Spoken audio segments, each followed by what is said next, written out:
when time steals our years away, shall steal our pleasures too. The memory of the past will stay, and half our joys renew.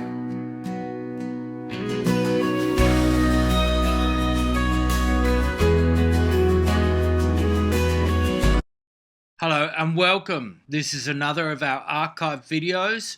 It is Jess Mcloud from the National Union of Students speaking at the Equal Love Rally on the 9th of August 2015. I hope you enjoy this video.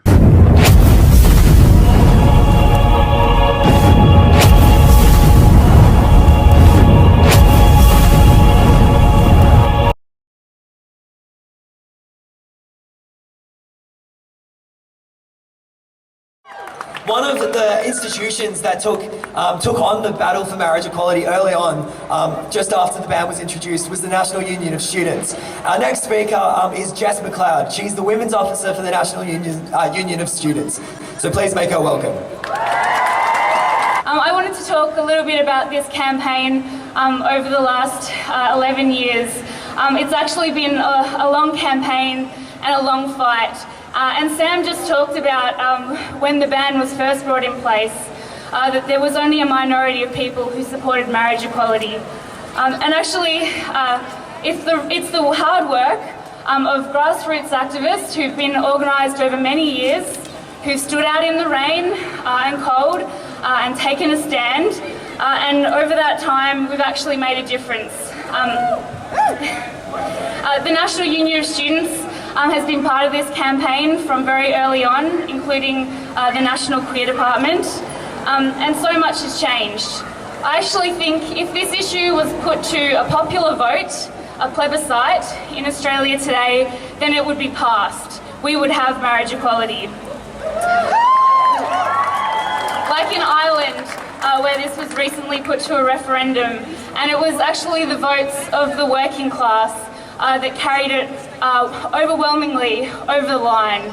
It was in the working class areas that the vast majority of people voted for civil rights.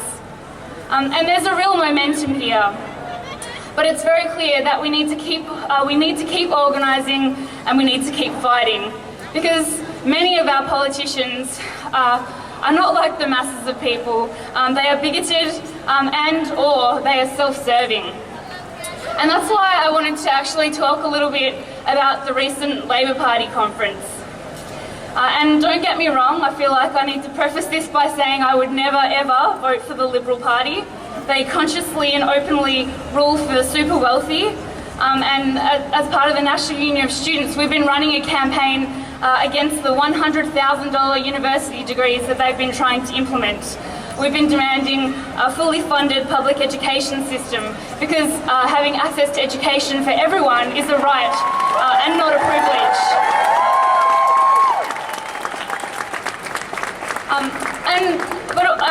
That being said, the reason I wanted to raise the Labor Party conference is because I think the decisions that were made at the last conference were an insult and an absolute disgrace.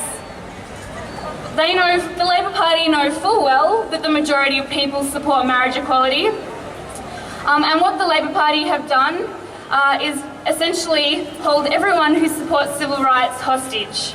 They've said, if you vote for us, yes, we'll finally grant equality.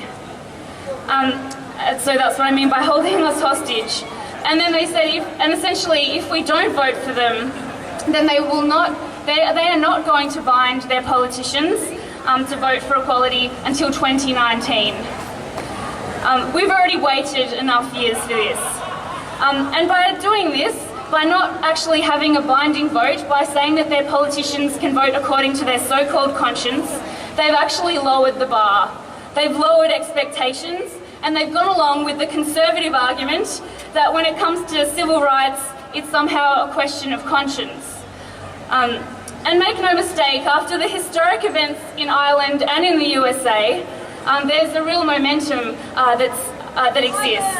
And the Labor Party, I think, have squandered that. And not just that, they haven't just squandered it, they've tried to hold it up and say that this is something that we should be grateful for or something that we should celebrate. So keeping all of that in mind, I actually think that what we do have is an incredible strength in terms of the people who want to come out on a regular basis and stand up and fight. We need to stand strong, we need to keep organising, we need to call for action and stand in solidarity with one another.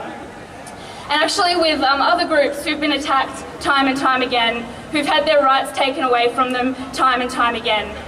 Which brings me to another one of the disgraces at the Labor Party conference, the vote turn back policy, where they're going to tow refugee boats back to where they came from. And I think that that's a disgrace in itself, but people should know that there are many queer refugees who are fleeing persecution on those boats too. And when vulnerable people come here to escape persecution and in hope of a better life, we should welcome them. But there's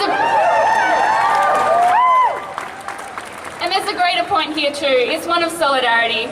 If the government can divide us, if they can distract us, if they can whip up fear, and if they can take away one group of people's rights, then it puts everyone else in a weaker position to stand up and fight for their rights too. And this is actually what they did when they first brought in the ban on marriage equality. They used the most bigoted, homophobic, disgusting and outlandish arguments to justify it.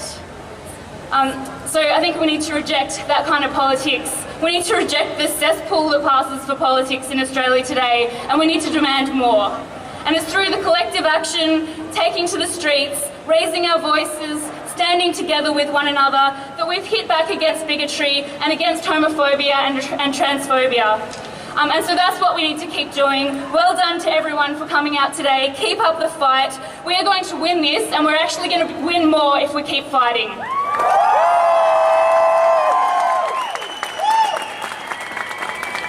Thank you, Jess.